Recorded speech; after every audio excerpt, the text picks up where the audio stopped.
Well, episode 9, and that is a multiple of 3, and what else is a multiple of 3 is the number 6, and it is a 6-pointer today as we take on Stoke City away in the league, and we do need to win because at the moment it's getting a lot tougher here at Wycombe, a lot tougher. And for those who are waiting for me to fail and get relegated, I mean, this episode is going to be straight up your avenue. In the last episode, we were knocked out of the FA Cup at the 5th round stage by Brighton at home by a 1-0, as Curtis Thompson scored this shocking own goal, which I cannot believe happened against me, and it meant that we lost the game. I did actually mention, though, that getting knocked out of the FA Cup could be a blessing for us, because now we can fully focus on the league and try and survive this year. It hasn't really worked out that way.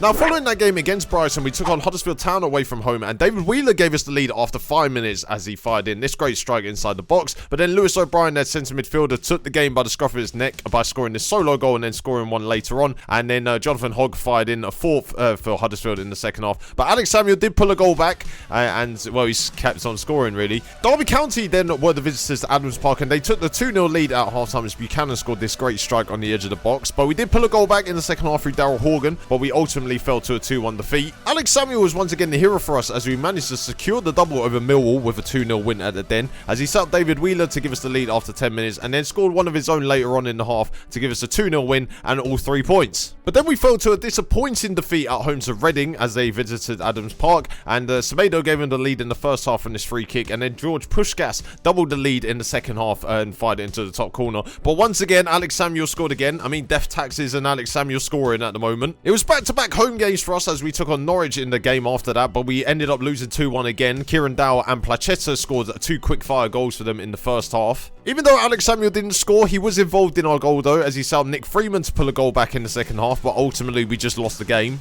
And our final game was away at playoff chasing Watford, and Will Hughes gave him the lead with this header which went in off the bar and in off David Stockdale. But in the second half, and late into the second half may I say, Alex Samuel once again scored for us and scored the equaliser as we secured a 1-1 draw and a point which I hope will keep us up this year. But as I have mentioned, we are playing Stoke City away from home in this episode, and it is a big game. And I don't know how many more times I'm going to say it this episode, but it'll probably be at least 20 times. So Andy Cole has been settling in the club quite well recently and gave me a report on Akinfenwa. You know, the player I mentioned last episode hadn't scored in like 11 games for us, and I was hoping that Andy Cole coming in would help him score a few more. But he basically said that his current ability means he's a decent Sky Bet League 2 player, he's unlikely to improve, and that he's probably going nowhere at this club. So I took all that advice in and gave him a new 2-year deal. You what? So Akinfenwa's going to be here until he's 40. Am I going to regret that decision? Most likely I am. Gareth Ainsworth was in the press recently because apparently he's linked with one of my goalkeepers, and I was quite intrigued to see who he's managing now because I came in and took his job. And he's gone back down to League 2 to manage Bradford.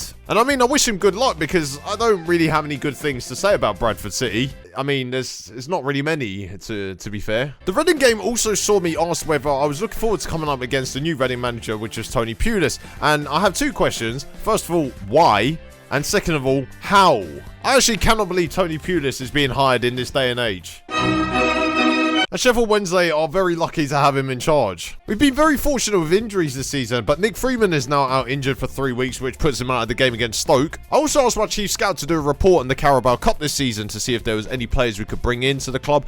He gave me 3 players who are in Zimmer frames. And I was going to mention that these 3 players are League 2 ability, but then I've realised that the majority of my squad is League 2 ability. My coach's words, not mine. Alex Samuel's incredible form has also seen him recognised as Player of the Month in the Championship for February, after in 6 appearances he got 4 goals and 2 assists. Every episode that goes by, I'm still astounded that I made this guy 4th choice striker at the start of the season. And now he's the only striker in the club who's in double figures in the league. And I only started playing him in January. Dominic Gabe has also dropped his concerns about the dressing room atmosphere, and I thought to myself, I didn't really do anything except leave the room. And thinking about it now, that is probably the reason it's improved. Now, I hadn't realised that Watford had sacked their manager recently, and the caretaker manager slammed the team after they lost a 1-goal lead against us to draw 1-1. I mean, was he really that angry that he drew a team like us? I have never been so insulted by something that is 100% true. So recently, I've been playing Curtis Thompson, one of my centre midfielders, in a few of the games because I have a lot of players at the moment who are getting injured and they're fatigued, and there's a lot of games so I'm going to have to rotate the squad a bit, and him and his agent have now agreed to reflect the importance of him to the team. He wants a new contract. I mean, he's made 4 starts in the last 6 months. Hi, Mr. Proud. I am here to demand a new contract. Help!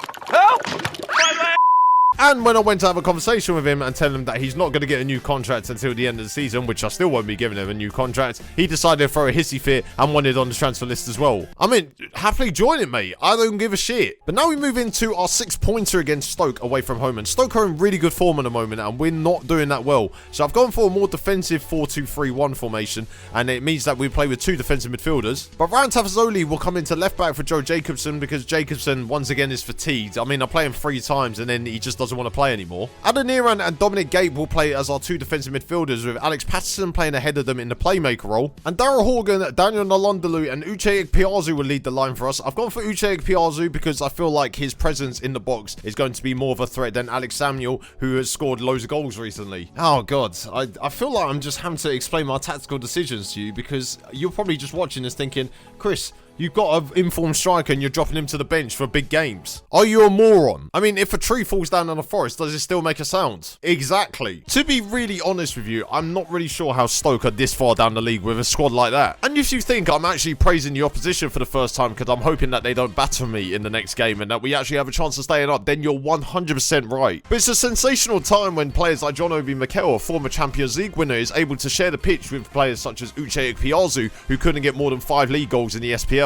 Now, with it being a big game and all, I told the team that I have faith in them and I feel like we can actually win this game. Because if we do win this game, then I am actually fairly confident we'll stay up. It's amazing what not being in the relegation zone at all in the season does for your confidence. Stoke City had the kickoff, and within 20 seconds we were on the attack as Daryl Horgan ran down the left-hand side, put a fantastic ball into the box for Uche Piazu to head over. Great, that's vindicating my decision to play him over Alex Samuel then. About 20 minutes later, Tommy Smith ran down the right wing, and then his cross was blocked, which fell to Tommins, and his shot was saved, and then Joe Adams tapped in the rebound to an open net. We're 1-0 down. We're 1-0 down in a game that we cannot lose. I mean, I don't even know who this bloke is either. Who the fuck is this?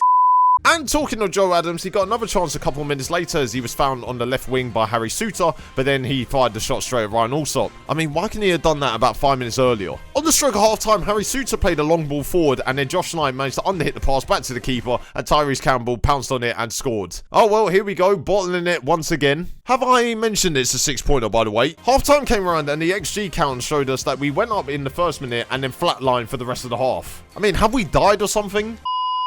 But you know what is dying? Our chances of winning this game. Into the second half, and some good hold-up play by Uche Piazu managed to lay off Adana Londalu, who ran down the line, put a great ball in the box for Uche to head over, and I immediately subbed him after that. I would love to know what my coaches think, because apparently they rate Uche higher than Alex Samuel, who's got 15 goals this season, and Uche hasn't scored since the FA Cup game about 2 episodes ago. We still wasn't creating any chances, and we were thankful that Verlinden managed to fire wide after he just played through on goal. It's actually got to this point where I'm now relying on other teams not scoring for us to not lose the game too soon. And that was actually it for the second half. Like, Stoke pretty much closed us out for the rest of the half and we lost the game. See, I'm going to look back on this game and think, Proudy, you made some really disastrous tactical decisions there and you've cost yourself the game. And I love the fact that I had to explain why I picked Uche Ikpeazu over Alex Samuel, and then Uche had a disaster class, and then we've ended up losing the match because of it. Never change, Proudy. Never change.